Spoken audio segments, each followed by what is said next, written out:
У Бресце завершились международные спаборніцтвы по вольной и греко-рымской борьбе памяти первого героя Беларуси Владимира Карвата. На этот раз традиционные спаборніцтвы собрали у легкоатлетычном манеже рекордную колькость юнаков.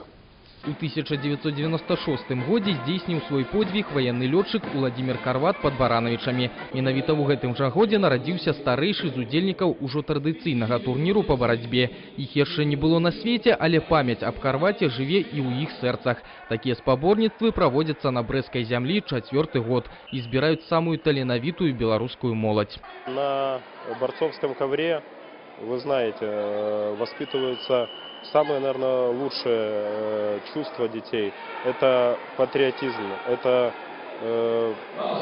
храбрость, это стойкость, это, в принципе, те качества, которые пригодятся им и в дальнейшей жизни. Схватка на ковре длится 6 минут. Времени от того момента, когда возникла угроза жизни, до принятия решения о том, чтобы увезти самолет горящий с территории деревни, примерно такое же. Там было около 10 минут и здесь 6 минут. И они об этом знают. Они готовят себя также к подвигу. Кожны год колькасць удзельнікаў толькі павялічваецца. У гэтыя дні на татамі выйшла каля 190 хлопчыкаў і дзяўчын. Сярод іх і юнакі з России. Адны абралі галоўным напрамкам барацьбу вольную, другія грэка-рымскую. Але ўсе яны аб'яднаны дзіцячымі спартыўнымі марамі аб вялікіх перамогах.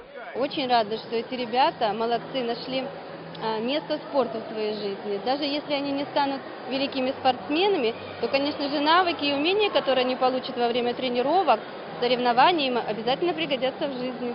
Ни один участник не уйдет с нашего турнира, не унеся в душе то чувство уважения и гордости за то, что он соприкоснулся вот именно с этим великим подвигом. Мы надеемся, что наши ребята, которые вырастут на этом турнире, принесут нам массу олимпийских наград.